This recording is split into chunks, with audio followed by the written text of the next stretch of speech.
ఎవరది? ఇన్స్పెక్టర్ గుప్తా, తలుపు తెరవండి. ఇన్స్పెక్టర్ గారు, మీరు వచ్చి మంచి పని చేశారు. కనీసం 4-5 వచ్చుంటారు. రాళ్ళు విసురుతున్నారు, ఇదిగో చూడండి. అంతేకాదు తలుపులు బాతున్నారు, ఫోన్ చేసి బెదిరిస్తున్నారండి. భయపడకండి, బయట ఎవరూ లేరు. పోలీసులు చూసి పారిపోయి ఉండొచ్చు. మీరు వెళ్ళగానే తిరిగి వస్తారేమో. ఇన్స్పెక్టర్ గారు ప్లీజ్, బయట కాపలాకి మీరు ఎవరినైనా పెట్టొచ్చు కదా. మాకు పోలీస్ ప్రొటెక్షన్ కావాలి. అలా మీకు ఇవ్వాలి అంటే మీరు ఎఫ్ఐఆర్ రిజిస్టర్ చేయాలి. ఎఫ్ఐఆరా? అది నేను ఎప్పుడు రిజిస్టర్ చేసేసాని? నాకు తెలుసు, కానీ ఈ కేసులో మళ్ళీ రిజిస్టర్ చేయాల్సి ఉంటుంది. మీరు నాతో పోలీస్ స్టేషన్కి రండి. ఎఫ్ఐఆర్ రిజిస్టర్ అవగానే నేను మీకు పోలీస్ ప్రొటెక్షన్ ఇప్పిస్తాను. వీళ్ళని ఒంటరిగా వదిలి నేనెలా రాగలను? కానీ ఫాతిమా గారు, ఎఫ్ఐఆర్ రిజిస్టర్ చేయడం కంపల్సరీ కదా. మేము ముగ్గురు ఉన్నాం కదా, ఎలాగోలా మేనేజ్ చేస్తానండి. మీరు వెళ్ళి ఎఫ్ఐఆర్ రిజిస్టర్ చేసండి. మీరు ప్లీజ్ 2 నిమిషాలు బయట వెయిట్ చేస్తారా? నేను ఇప్పుడే వస్తాను. ఓకే.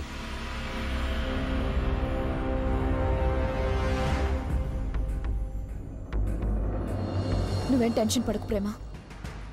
డాలీ, ఇది తీసుకో. నువ్వు కూడా తీసుకో. నేను తిరిగి వచ్చేంత వరకు మీరు తలుపు తీయడానికి వీల్లేదు. అప్పటికి ఒకవేళ వాళ్ళు లోపలికి రావడానికి ప్రయత్నిస్తే వాళ్ళని కొట్టండి. వాళ్ళకి తెలియాలి కదా, అమ్మాయిలు కూడా వాళ్ళని వాళ్ళు రక్షించుకోగలరని. తప్పకుండా. ఫాతిమా గారు, మీరేమాత్రం టెన్షన్ పడకండి. ఆ రౌడల్ని మేము అంత తేలిగ్గా వదిలిపెట్టాం. నేను వెళ్ళొస్తాను.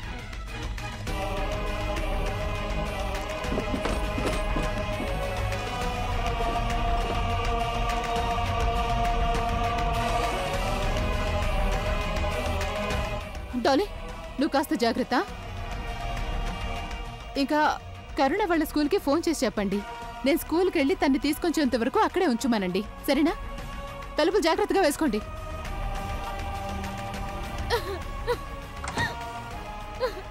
ఏం పర్వాలేదు ప్రేమ. ప్రేమ ప్లీజ్ భయపడుకో. మనందరం లోపలికి వెళ్ళి కూర్చుందాం పదండి.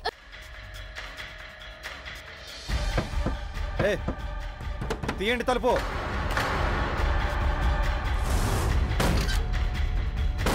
వాళ్ళు వచ్చేసారు. వాళ్ళు నన్ను వదిలేటట్టు లేరు. డాలీ, ప్రేమ లోపలికి తీసుకెళ్ళు. లేదు గంగా, నేను ఒంటరిగా వదిలి వెళ్ళలేను. ప్లీజ్ డాలీ, ఇక్కడ నుంచి త్వరగా వెళ్ళిపో. లేదు గంగా. సరే, ఇక్కడ దాక్కోండి.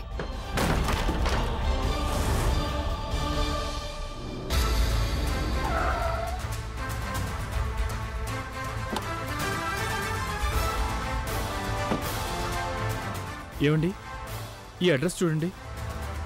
ఎటువైపు చెప్పగలరా? అటా? Thank you.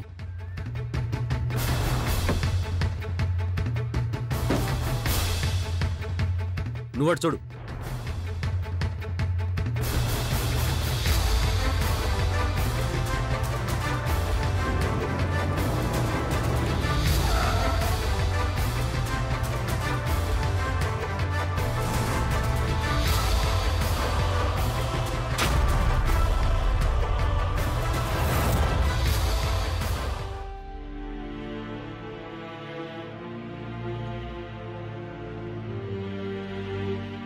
నువ్వు నా హక్కులన్నింటినీ లాగేసుకున్నావు కదా.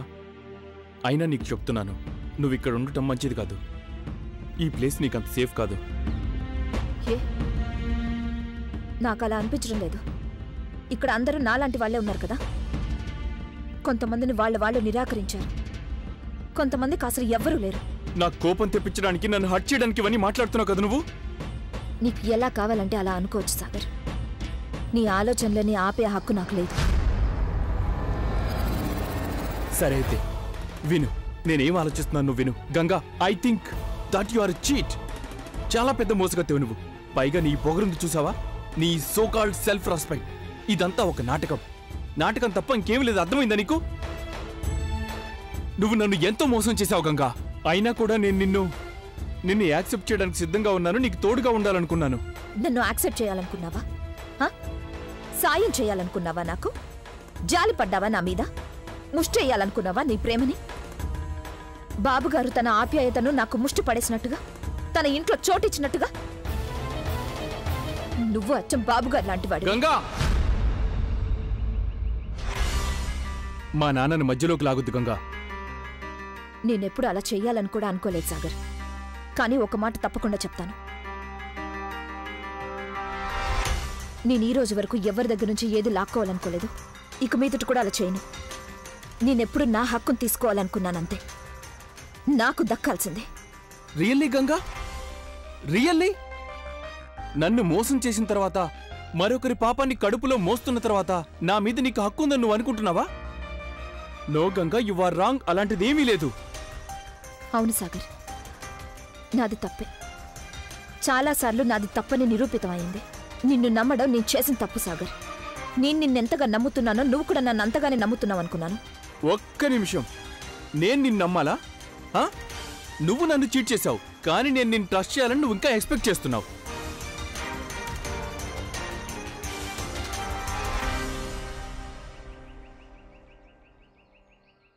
ఓకే, నా వల్ల తప్పు జరిగిపోయింది. Okay, I'm sorry. Okay, extremely sorry. నేను నిన్ను ఏమీ అనకూడదనే విషయాన్ని నేను మర్చిపోయాను. సరే, ఒకవేళ అదే నిజమైతే గనక నేను నిన్ను ఏమీ అనను గంగా. కానీ ఒక్క విషయం తప్పకుండా అడగాలనుంది. ప్లీజ్ ప్లీజ్ నువ్వు నాకు చెప్పు, ఈ బిడ్డ ఎవరి బిడ్డ? నువ్వు ఇక్కడెందుకుంటున్నావు? ఈ ప్లేస్ నీకు సేఫ్ కాదు గంగా. ఏమయ్యాడు అతను? అతను నిన్ను ఎందుకు తీసుకెళ్ళలేదు? చెప్పు గంగా. అతను నిన్ను వదిలేదు కదా గంగా? నువ్వు కరెక్ట్గా చెప్పావు సాగర్. అతను నన్ను వదిలేశాడు. తను మోసం చేశాడు నన్ను. కానీ ఒక్క మాట నువ్వు తప్పుగా అన్నావు. ఈ చోటు నాకు సేఫ్ కాదు అని. ఒప్పుకుంటాను, నేను దారి లేక ఇక్కడికి వచ్చాను. కానీ ఇప్పుడు ఇక్కడ నేను చాలా సంతోషంగా ఉంటున్నాను. ఇక నుంచి నేను నా ఇష్ట ప్రకారంగా ఇక్కడ ఉంటున్నాను. వీళ్ళు నన్ను మనస్ఫూర్తిగా స్వీకరించారు. నేను కూడా వీళ్ళలాంటి దాన్నే కదా. నేను ఇక్కడే ఉంటాను. ఇక్కడి నుంచి ఎక్కడికి రాను నేను. చాలా మొండిదానివి, నువ్వు నా మాట వినవు. నీకు నా గురించి చాలా బాగా తెలుసు కదా. అవును గంగా, మనకు ఒకరి గురించి ఒకరికి చాలా బాగా తెలుసు. నాకు తెలిసి ఈ విషయం గురించి నీ గుండె ఎన్నిసార్లు కొట్టుకుంటుందో చెప్పగలను నేను. ఒకవేళ నాకేదన్నా అయితే దాన్ని చూసి నువ్వు తట్టుకోలేవని కూడా నాకు తెలుసు. మరి ఇదంతా మన మధ్య ఎందుకు జరుగుతోంది? ఎలా జరుగుతుంది గంగా?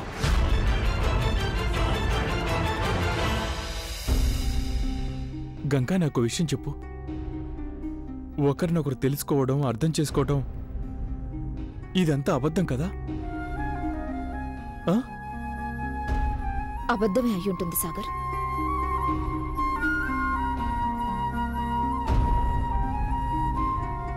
చూడు గంగా, నువ్వు ఒక పంచి, నువ్వు ఇక్కడే ఉండు, సరేనా?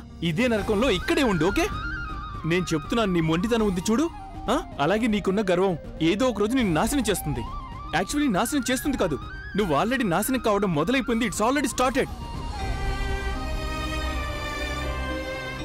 గంగా, ఇప్పటికీ మించిపోయింది లేదు. నిన్ను నువ్వు మార్చుకొని జాగ్రత్తగా ఉండు, లేకపోతే ఎవరికి కాకుండా పోతావు, చివరికి నాకు కూడా.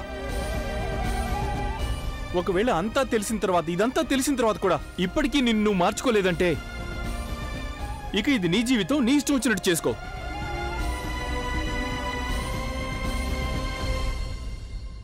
నిజం చెప్పనా గంగా, నువ్వు దీనికే అర్హురాలు అనిపిస్తోంది.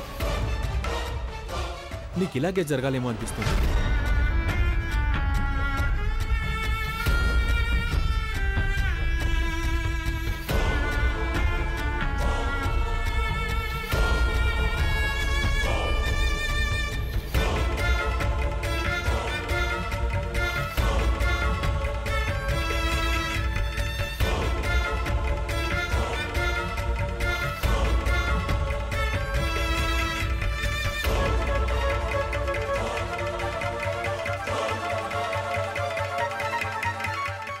నీ ఆ ఫాతిమా గారు ఉన్నారు కదా, తను కూడా నీలాగే ఎవరి జీవితమైనా నాశనం చేసి వచ్చింటుంది. చాలు సాగర్,